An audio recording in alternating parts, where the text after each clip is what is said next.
Friends, it's multichrome time, and wouldn't you know how thrilled I was to learn that Bad to the Brow collaborated with Clionadh Cosmetics to release her Light Scatters multichrome palette. I could not think of a more perfect union than between Millie and Clionadh Cosmetics. If you don't know, I'll start with Millie, also known as Bad to the Brow here on social media land. She is who I consider an artist all around in regards to how she applies makeup, how she captures her application on camera, specifically the dazzling splendor of multichrome, which Millie is just beautifully well versed in, unlike me, who just has gross limited knowledge on indie multichromes. But that's why we have Millie, okay? Thank the heavens. And Clionadh Cosmetics is a Canadian-based indie makeup brand who for a long time I associated with long postal times, not because of the Canadian postal strike that's going on currently. Don't know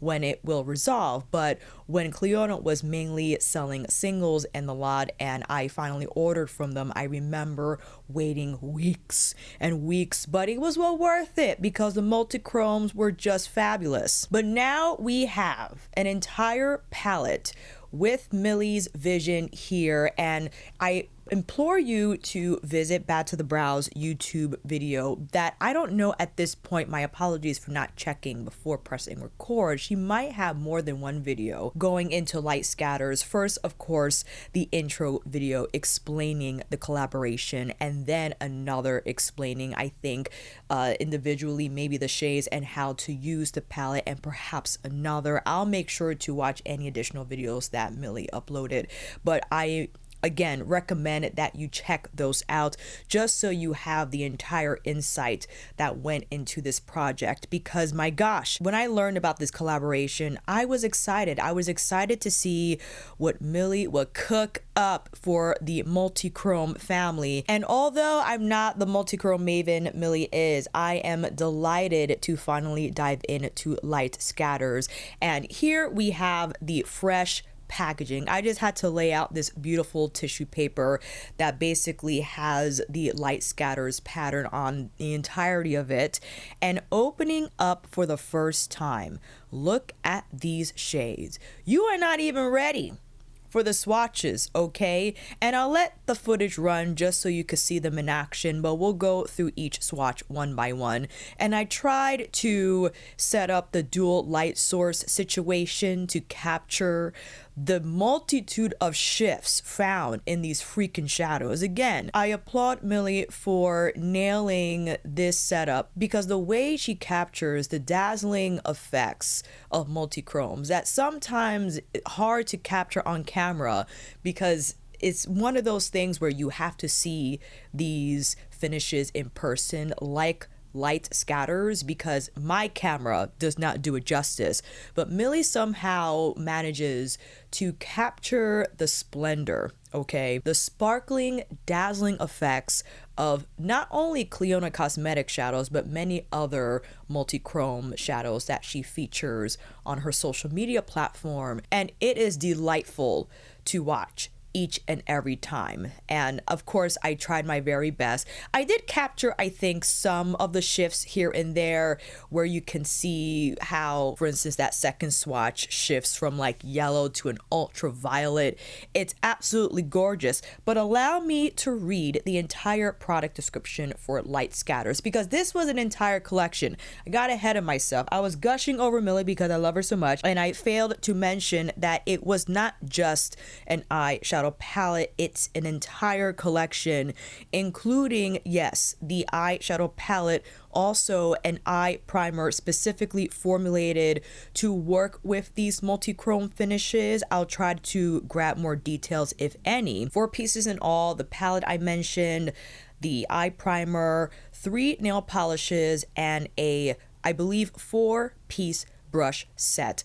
I purchased the eyeshadow palette, which retails for $63.85 USD, and the Shine On Shimmer Shadow Enhancer $13.47. The 3 mini nail polishes retail for $14.18, and the Light Scatters eye brush set retails for $16.31. I have Clionadh Cosmetics nail polish, and if I had timed this correctly, I would have applied it for the video. But you know what? I could always apply them another time, because that would have been a really great matchup, but it's okay. But here we have the Light Scatters Multichromatic Palette, Bad to the Brow collaboration, 9 all new multichromatic and dimensional shades that sparkle, shift, and shine in every light. Our talc and filler-free formula delivers luxurious quality products with a high concentration of pigment, proudly handmade in Canada. Number 1, we have the multi-dimensional iridescent shadow with a red, orange, yellow shift interspersed with silver and aqua sparkles. Oh my goodness. Number 2, a sparkling yellow shadow with an intense blue shift, the perfect sibling shade to our popular duochrome Myrrh,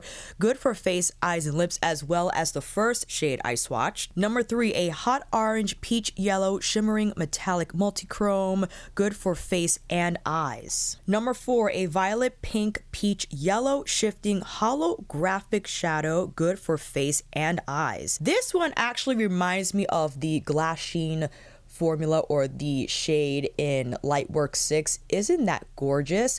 And for the most part, these are quite easy to pick up with a finger, which I think makes it easier to apply, especially for a novice who becomes intimidated, feels intimidated by these types of finishes. I quite find these textures to be relatively easy to pick up with a finger and would lead to, I think, a fairly easy blend on the eyes, especially if you were just aiming for one and done eye looks, relying on a single multi-chrome shadow, just kind of whip the edges softly, it finishes with a diffused look, and you're good to go. Number 5, a muted green base and fine shimmer that shifts from blue, violet, pink, and yellow, good for face and eyes. And again, I should have an additional light source probably above hovering so you can better catch the shifts. But you know, that's why we have Millie, okay? Number 6 is a plum pink multichrome that shifts from a bright yellow, gold, lime, aqua. And this is good for face, eyes, and lips. That will look lovely on the lip. My goodness, I'm gonna put it on right now. I have Suqqu Moisture Glaze on. Oh, you know what's so funny? The pearl mixture in the Suqqu Glaze Holiday Edition shade, specifically, hold on, let me get the number for you, 104. I think the pearl cocktail is like this, but with the beige. I got mermaid lips now. Number 7, a bright green aqua purple shifting multichrome with a soft tan brown base. We love a soft tan brown base. And a touch of fine particle holographic shimmer, good for face and eyes. I think I would like to label these just for my sake, so I could remember what's suitable for face, eyes, and lips or not.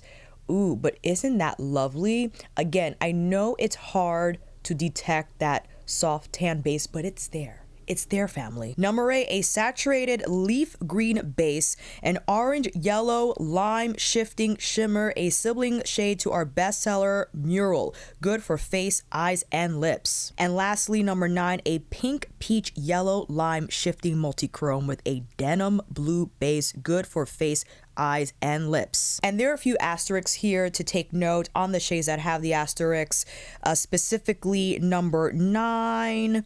Is there any other one here? Just skimming through quickly. Okay. EU and Canada approved, but not FDA approved for use on the immediate eye area. But again, all this information is available on the product page, so you are clear on those conditions. I'm sure you've already assumed that the camera just does not do it justice. You have to see these swatches in person to fully understand how much shine and sparkle they emit. It's insane. But I'm excited to experiment with fingertip application, with various types of brushes. This is what I spoke about when going into Lightwork 6, where many of you had found it intimidating because of the number of multi-chrome finishes and dazzling this and that in the palette, and couldn't figure out how to best approach it. I think I'll approach light scatters in a similar fashion in the way that I would apply these multi-chrome shades, and would invite different options also. Maybe I'll grab like a Viseart palette for their mattes to assist with these eye looks, just so maybe we could have a few mattes to anchor it down. If you feel like you can't go all the way multi-chrome solo and you need a little assist, then that's what we'll do. I also wanted to head over to the Shine On product page because Millie had outlined where the Shine On primer or enhancer is good for certain textures over others. My apologies for not remembering those distinctions, but here, let's see. An all new product to Clionadh, the Shine On Shimmer Enhancer is a variation of an eye primer meant to enhance the saturation, performance, and longevity of your small to medium particle shimmers. Okay, so in reference to the particle size, this custom formula is lightweight and very easy to use. Apply after your standard base and matte shadows if using. I see. So if we're going with the Viseart, we'll apply the mattes first, then follow up with Shine On. And before your shimmers for smooth application, enhance saturation and extended wear throughout the day. This is not a tacky primer. As such, we do not recommend using it as a glitter glue for larger particle shadows, which leads me to assume that they might be referring to something like this. Just based off sight alone, I can detect the larger particle size compared to these here. So that leads me to conclude that the Shine On primer is more suitable for these finishes, which that makes sense. So that means, hold on, I gotta get the mattes, hold on. We have Milieu, which is one of many Viseart matte palettes, but I thought these deeper tones would pair well with light scatters. As promised, however, I would like to just apply light scatters solo and see what we can concoct, and then we'll follow up with the matte. I think my eyes are good for a couple of looks today, but we'll see when we'll get into it. With that said, it's time for you to come in a little closer. That's enough. It was mentioned that Shine On is not great to use on the chunkier textures. So I think I'm looking at this color here, the yellow with the, I said ultraviolet, but it is actually blue. I'm blind. I wanted to apply that like on the center of my lid, but also wanted to see how it would fare as an inner corner highlight moment, be it just more galactic. Picking this shade up with my Bobodo and Tuckahoe collab brush, which is on the stiffer side. I think this might be weasel and horsehair. I'm not entirely sure, but this is what we got going on. Tapping number 2 on the inner corner. Ooh, that's pretty. I like how you can kind of see the yellow depending on how you tilt your head. What comes forward right away are the blue or the blue flip, which I think lovely as an inner corner highlight moment, and different, right? If you just wanted to stop right here, I'm serious, wing it out with some liquid liner, or maybe tap on a black shadow or dark brown shadow, whatever you feel comfortable doing, slap on the mascara, or maybe apply lashes. Not too bad. Let me follow up with number 1, this guy here, in the same manner, and also same brush. And these textures are on the softer side. You don't want to be aggressive when placing your brush in the pan.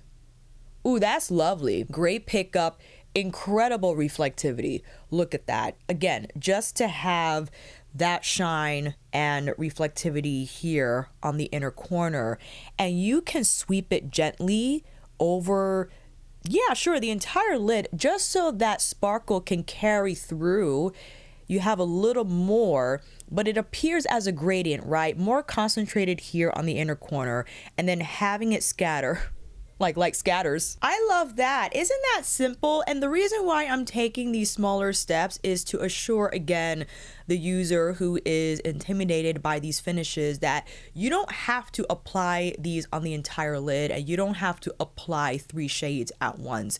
You can limit it to 1 and concentrate on just one region of the eye and focus on that being the center point of the look, and then assist with, again, liquid liner, maybe a charcoal, what am I saying?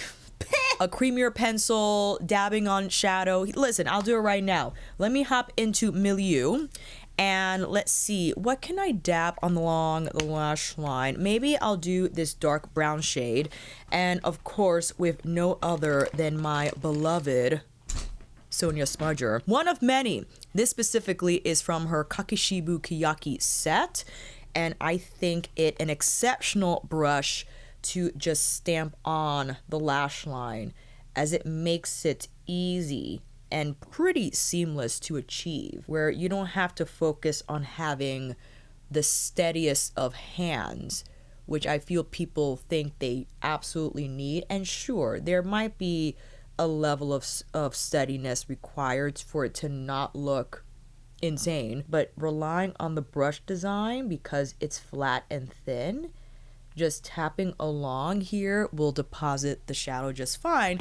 And there you go. Look, see, I think that's pretty. Applying some lashes, having the shadow along here, and just relying on that second shade to be the dazzle of the ball for this eye. However, if you wanted to venture into these other multichromes, number 3, for instance, I would, is number 3 a shimmer shade that we can use with Shine On? Let me double check. Okay, going back to the list. Yes, a shimmering metallic multichrome. I think that is a suitable finish to use with Shine On. I'm gonna do it anyway. I wanna see this enhancer in action. Now, it does feel wet. It applies clear. I tapped on the open part of my lid above where I stamped on shadow, and now tapping it to spread. The instructions also included that you wait a few seconds for the enhancer to set because it is wet. And in the meantime, should I follow up with an entirely new shimmer on this eye without the enhancer just to see the difference? I kind of want to do that. Let me see here. I want to hop into this shade again with my finger just so you can see how easy it is to tap on. Look at the adherence.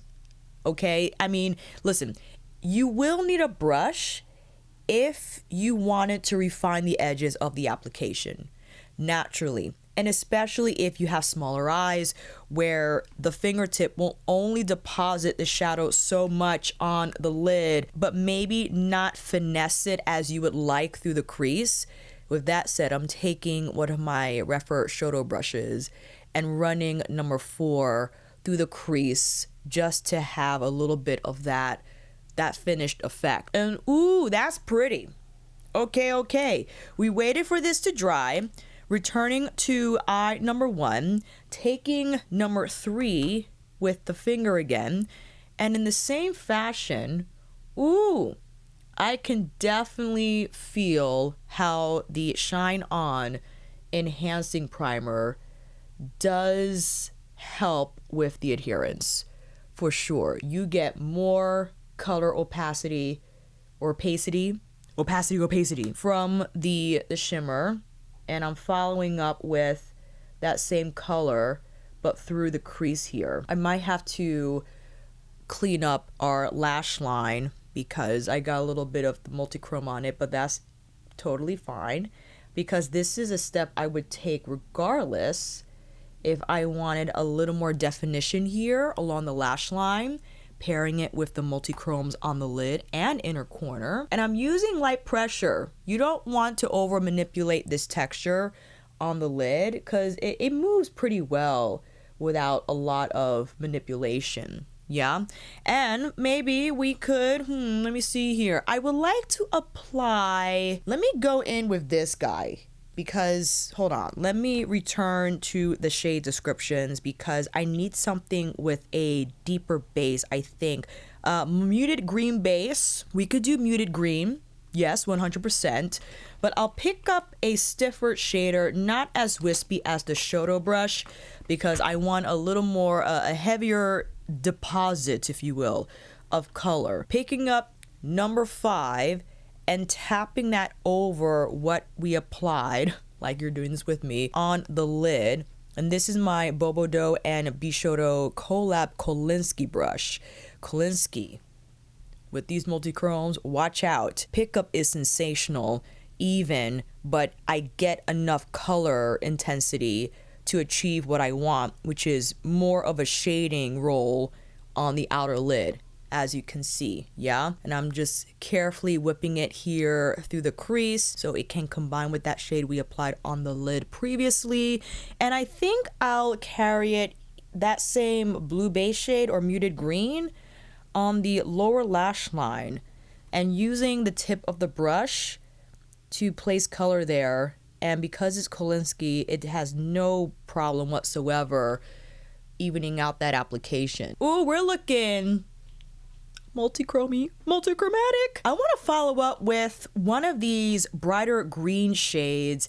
I'm trying to remember as I go along, because when we do round number 2, I want to choose different shadows. But now using my smudger brush from Sonia, picking up, I believe, number 8, and tapping it here on the lower inner corner. Now this delivers a lot more intensity in terms of the base, right? And actually, let me just continue applying this shade along the entire lash line and connecting it with our matte moment here. That might appear out of place, but I think a reasonable step to take. Again, if you don't want to go just multi-chrome, but wanted to invite how can I say this? An anchor moment, if you will, just to kind of pull everything together. I think that's pretty. I like it. But I want to, do I want to apply something else? No, because we have a little bit of color here from when we first applied the number 1 shade on the inner corner, and I pulled it lower here, like a quarter into the lower inner lash line. I do want to complete, however, this gap that I have at the end of my eye. I just want to whip in that same shade that we applied on the outer lid. Just want to place a little tappity tap here so it doesn't look empty, and then whipping the brush softly over the border between those 2 shades so they can combine and create a nice gradient. The question is, do I want to follow the same step that I did on this eye with this one? Because I do have a navy matte looking at me. I could use it to just bring in a little bit of definition. Not in the same fashion as you see here. This is more of a prominent eye flick, okay? I just want to take the navy and in a very subdued way, what is it, demure? In that you don't see the navy in a prominent way like you see the dark brown on my first eye. It's more so just to have a line of distinction between my lashes and the shadows, but also to create that look of thickness with the lash band that I'm about to apply. So with that said, shadow is on, it's time for lashes, and I'll be right back. And here's round 1 of our Light Scatters multichromatic demo. And I know I deal with a lot of shadow. I have over 1,000 videos on YouTube, so I've had a bunch of practice, but I can assure you that these textures are easy to pick up, to apply and blend. The fact that the majority of these looks were created by using my finger, albeit I understand I started off with the inner corner and that I used a brush with, but for the lid I tapped on, and you didn't have to go with the mattes, right? You could have just left it alone, and I would say adding lashes or mascara brings the look together, because if you were unsure when seeing my little lashes up against the multichromatic effects of these shadows and you're like, I don't know how that's gonna look, Alicia, which you can see now, this lash is being silly as I reapply glue to attempt another stick. The difference is uncanny, right? So mascara and or lashes makes a world of a difference when dealing with these finishes, and I think important. But you can actually get away with just applying multichromes, as a lot of people do, and not apply mascara and lashes. I think that's also a beautiful look. But the point is, these textures are not fussy, in my opinion. I think they're easy to work with in a way that you don't need to be an advanced makeup artist or even a beauty enthusiast like myself who applies makeup often and has developed practice for it, just dabbing on again shadow on the lid or maybe just on the inner corner and exploring. I think that's what it's all about, especially because you don't have to go so much into figuring out what color to pair with what, because there's so many shifts in here. I mean, when I was reading the descriptions, lime yellow, blue, turquoise, lime with gold, there's a lot going on. So don't worry about, oh, do I have to pair this with that? It doesn't matter. You saw how many random shadows I applied on one eye, and it all turns out well. And that is the point I wanted to drive home. This is the magic behind a multi-chrome palette. Despite it not having a matte or a single color shadow, it doesn't matter because the textures are so soft, they blend well with each other. It doesn't appear chunky, it just appears, in my opinion, seamless. And I think that's the entire point, the ease of use. But the fact that these were simple to apply, simple to figure out, but look at my shadow. You saw the still shots, all right, family? And dare I say, I would wear this on like a regular old day. I'm serious. I love the effect. I love the combination. With that said, we got to do one more demo. We've got to. We have to explore maybe the shades we applied here. We could see how they fare on the lid, on the center. Maybe we could do a little halo effect using, oh, I'm excited. With that said, let's take this off and I'll be right back. We're back again, and as I was deliberating with myself in terms of where to go next, I think I wanted to try this with the soft tan brown base because I wanted to see it in action, since I don't think I could properly detect the shift just from the swatch alone. And going back in with my Kolinsky brush, I am carefully tapping on the outer but also inner part of the lid because I want to place another shadow on the center. But that's pretty. I understand this might not have the same base effect that you would feel comfortable wearing on the outer lid, as I'm aware that part of the eye is usually reserved for deeper tones to create more of a shading effect. Nevertheless, I think we can still shape it out and it will have a nice look to the entire eye despite its lighter color. I also wanted to go in with this last one here. I don't remember if no, I think it was this one that we applied on our first eye, but now I just want to go in with number 9, finger application, and whip it on my entire lid. Again, just to demonstrate how easy it is to plop the more shimmery finishes from light scatters on the lid without you needing to be super savvy with a brush application. But if you are, you most certainly can take the same shadow and start to shape it carefully here through the crease. But you see the majority of the color has already been posited on the lid. So that was the main focus or objective here. And I'm just placing a little bit. You can see how when I tilt my lid, you could detect like that peach. I forgot. There's so many colors in these shadows. I can't remember them all. We got to take the second shade, this yellow base. I thought it would be interesting to place it here in the pocket that I created with number 9. Oh, that's a lot of fun. I like what's happening. But again, these textures are lovely together in where they don't appear chunky when layered on top of one another.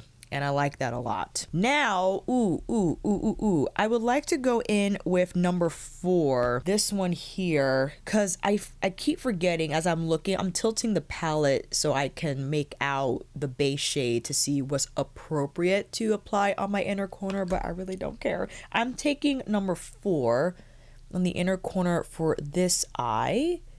Is that the same? No, it's not. It's not the same color. It's not the same color. It might have similar color pearls, but I think that's a nice pairing for eye number 2. On the lower lash line, taking number 3, the one here, I want to say maroon just based off how it looks on site. but I'm getting these profiles wrong completely, but it's okay. It's okay. I'm running that along the lash line here, and we have to figure out what our inner corner moment will be for our first eye. Oh, that's pretty. I like that a lot. I think I want to pick up the first shadow that we applied here on the lid, and I'm just carving out carefully through the crease. And you can also, this is something I like to do not just with this palette but with others that have fun finishes to play with, is to pick up an entirely different shade. So let me pick up number 6 here, but place it on the inner arc of the eye, right? It's not on the inner corner, but I have this space available to me just so that we can fit another shadow all together, because depending on how you tilt your head, the light will pick it up and it will appear different from what's on the lid and the inner corner. I think that's fun. I like that a lot. I could have also went in with like that heavier green shade. You know what? That's what I'll do for eye number 1. I'll tap into number 8 because on first glance it appears like it's giving lime, but when layered over the muted green, it takes on, the copper shift comes through, or whatever colors are in here. I'm just going to do the swoopy swoop swoop. We like that. We still haven't addressed the inner corner. Oh, so many options. Let me see. I'm going to take a chance and apply the middle shade on the inner corner. While I'm aware the base color is blue, I think I'll be fine. I'll be fine. Oh, that's totally fine because it's still pretty bright. It's not so dark that it will create a shadow on my inner corner. Maybe a little bit, but again, because of the shift, it doesn't allow the look to appear drab, in my opinion. And now, lower lash line. Do I just want to follow up with maybe, yes, the first shade we started off the eye look with, and just placing that on our lower lash line, connecting to the top. And I think I want to pull out this shadow further out beyond the lash line and create more of, oops, that was the wrong shadow, more of a distinct point, which I know hard to detect when just relying on the multi-chrome shadow alone, but I think you can make it out. I'm just carefully sliding the brush here, so I'm not moving my skin. I'm just carefully moving the shadow where I need it to go. And I would like to place the first shade here over the center because this guy has insane reflectivity. The particles are larger, but I think that was a good move. I think it's nice to layer over top of the other multi-chromatic shimmers. Even though there's a little bit of fallout, it's not so sticky that it will leave trails behind. But if it happens to, I mean, it'll still be pretty. It'll just be sparkly around under the eyes. You could take a stiffer brush to flick off any remnants of the shadow, but it's not too bad. Yeah, I want to be just a touch more aggressive with our first eye, and what I mean by that is taking a stiffer blender brush, same shadow that we started the eye look with, and pulling that color higher above the crease, so it's a little more robust with that delivery, because I want it to show as like, this is the color that we're using. And that's that. I think I want to follow suit in the same manner, but I forgot what I used. I think it was number 4 that I used. Yes. Same brush through the crease, just kind of pulling it out a little bit. Oh, that's pretty. And I'm going to leave it alone. I'm not going to apply any mattes this, matte that. I'm just going to apply the lashes.